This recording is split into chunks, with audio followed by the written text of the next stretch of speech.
Si je fais du sport et je sens rien, il ne se passe rien, mon muscle ne travaille pas.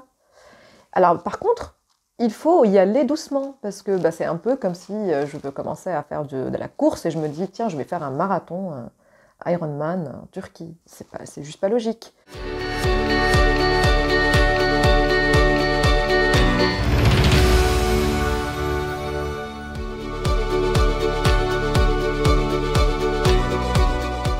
C'est un travail qui est mené par beaucoup de chercheurs en sciences de l'éducation sur ce qu'on appelle théorie implicite de l'intelligence et des capacités. Et les théories implicites peuvent être soit fixes, soit incrémentales. Ça veut dire incrémentale dans le sens où je sais que j'apprends comme je développe un muscle. Et que si je félicite la personne, je peux appuyer sur la formation d'une personnalité ou d'une mentalité fixe. Alors si je me dis que je suis bonne en maths, je vais avoir peur de montrer que cette idée est fausse. Et donc je vais prendre moins de risques.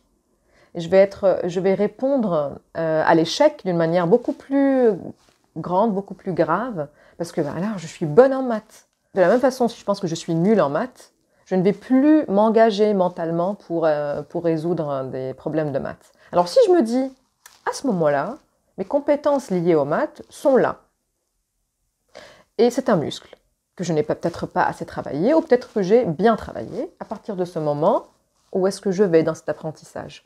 Et donc je suis dans une idée, dans une mentalité qui considère que les compétences, dont l'intelligence telle qu'elle est comprise aujourd'hui, sont en croissance ou en décroissance, selon est-ce que je les travaille ou pas.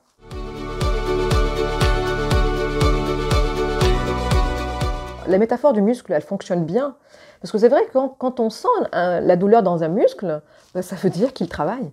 Et donc, si tu es en train de trouver les maths ou une façon, enfin, un savoir-faire que tu développes et que tu souffres, ça ne veut pas dire que tu n'es pas fait pour ça, que tu n'es pas bon dans ça.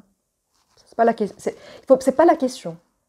Cela veut dire que tu es en train d'apprendre. Si je fais du sport et je sens rien, il ne se passe rien, mon muscle ne travaille pas.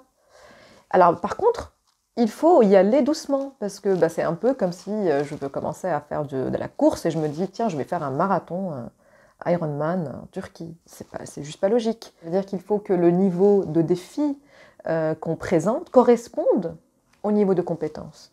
Les jeux vidéo font ça parfaitement. Ils vont toujours présenter un challenge qui correspond au niveau de compétences. Et ils vont augmenter le niveau de challenge avec les compétences qui grandissent. Et sans qu'on se rende compte, au bout d'un moment, on maîtrise parfaitement quelque chose qu'il y a un moment où on avait du mal. Donc c'est exactement la même chose pour n'importe quelle compétence.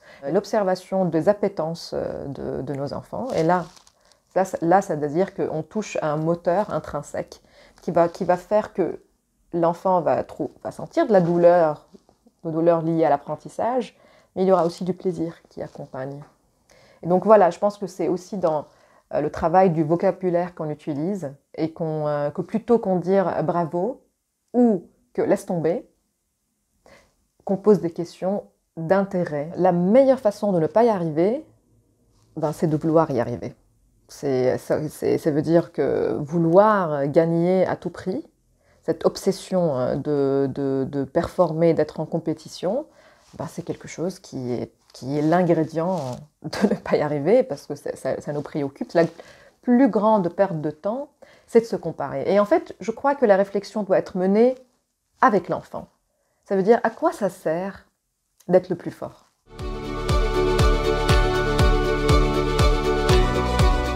Et toute la société valorise des statuts différenciés, avec le plus beau, le plus grand, le plus fort, toute la culture populaire de l'enfance est pleine de ces obsessions de hiérarchisation, de catégorisation. Et donc c'est tout à fait normal que l'enfant exprime une envie d'être le meilleur. Ok, c'est normal, tu as envie d'être la plus belle ou la plus forte. Pourquoi? À quoi ça sert? Et en fait, d'essayer avec l'enfant et avec nous-mêmes aussi, c'est-à-dire que quand on y réfléchit, À quoi ça mène? Qu'est-ce qui va se passer après? Qu'est-ce qui va se passer une fois qu'on est là? Parce que finalement, s'il y a une chose qu'on l'on sait aujourd'hui dans le domaine de neurosciences, c'est que la poursuite de cette ambition de dépasser les autres ne mène à aucun bonheur supplémentaire. Toutes les personnes qui font n'importe quel exercice physique connaissent ce petit plaisir quand on travaille un muscle et au bout d'un moment on sent que qu'on y arrive. C'est tout personnel, hein. C'est personnel, ça. Personne ne regarde, on n'est pas dans des compétitions, on n'est pas dans des championnats, et puis on sent ce plaisir. Et bien ça, c'est ça le plaisir, ça c'est la motivation intrinsèque de compétence, qui est autonome, qui est détachée des autres.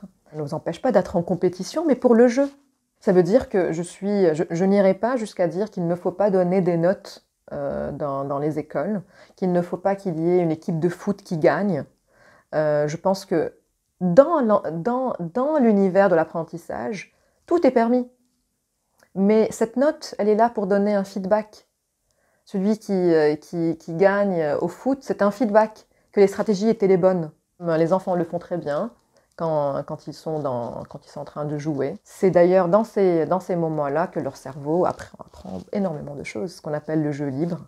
Ils sont en fait dans des jeux dirigés par eux-mêmes, dans lesquels ils établissent des règles, ils les respectent, il y a des conflits, mais ils les résolvent dans leur monde d'enfance. Et il faut qu'il y ait dans l'entreprise aussi les espaces dans lesquels il n'y a pas un objectif donné. Ça veut dire les espaces et le temps et les périodes dans lesquelles les personnes vont travailler ensemble sans but, et donc de créer quelque chose qui sort de l'ordinaire, dans le sens qui sort de l'homogénéité, qui sort de l'automatisme.